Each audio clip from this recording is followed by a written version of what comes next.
Très bonjour, très chers frères et sœurs. Merci de me recevoir chez vous. Là, je vais parler à quelques personnes qui pensent qu'ils sont au bout et qui ne savent plus ce qu'il faut faire. Donc, tu es vraiment au bout. Tu as beaucoup essayé.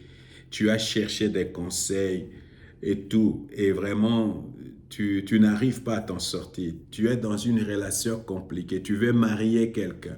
Tu, tu veux prendre une décision quelconque, mais tu ne sais pas qu'est-ce qu'il faut faire. Voici ce que la parole de Dieu va faire pour vous.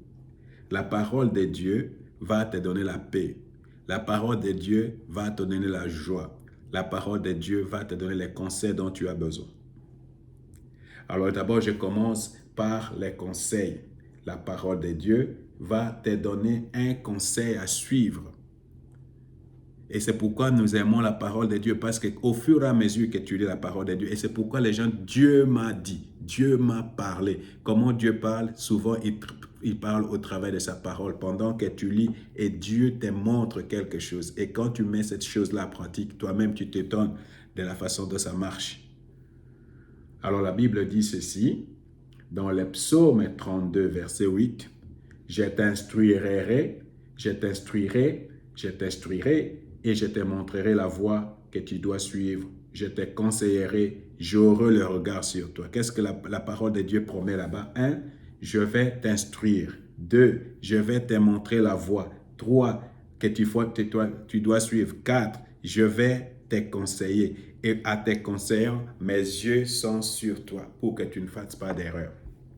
Alors, je vais lire aussi le psaume 119, versets 100 et à 105. J'ai plus d'intelligence que les veillards, car je respecte tes décrets, je respecte ta parole. J'écarte mes pas de tout mauvais chemin afin de me conformer à ta parole. Je ne me détourne pas de tes sentences, car c'est toi qui me les as enseignées. Dès que tes paroles sont douces pour mon palais, elles sont plus douces que le miel à ma bouche. Grâce à tes décrets, je deviens intelligent. C'est pourquoi je déteste toute voie de mensonge. Ta parole est une lampe à mes pieds et une lumière sur mon sentier. Ta parole est une lampe. Ta parole est une lumière. Alors la parole de Dieu ici est comparée à la lampe. La parole de Dieu est comparée à la lumière. Surtout quand il y a des moments où on ne voit plus les choses clairement. C'est la parole de Dieu qui va nous guider. C'est la parole de Dieu qui va nous montrer le chemin qu'il faut suivre. Alors c'est pour cette raison, frère, que nous devons méditer et lire régulièrement dans la parole de Dieu.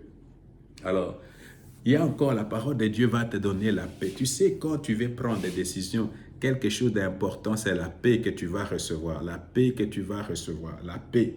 Et cette paix-là qui surpasse toute intelligence, c'est le signe que tu as pris une bonne décision. Alors, la parole de Dieu va te donner quoi? La paix.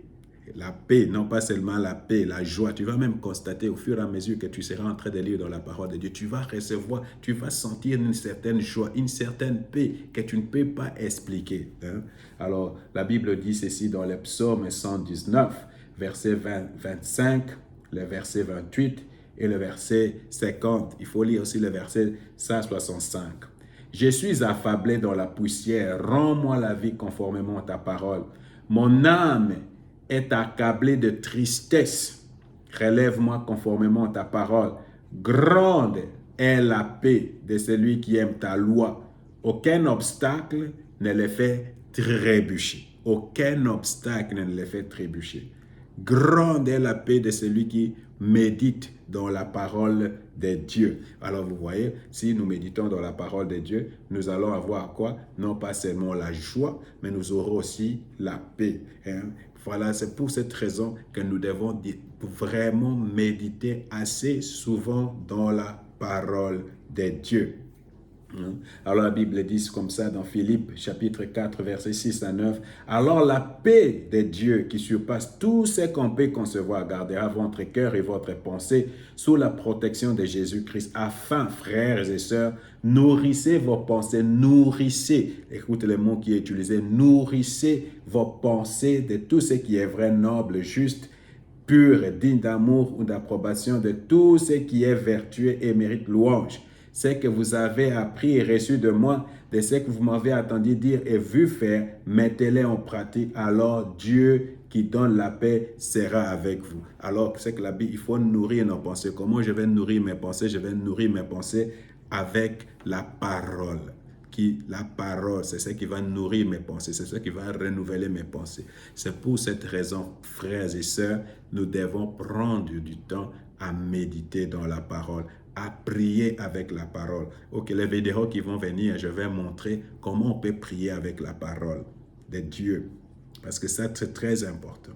Mais aujourd'hui, nous devons d'abord nourrir nos pensées avec la parole. Que le Seigneur vous bénisse.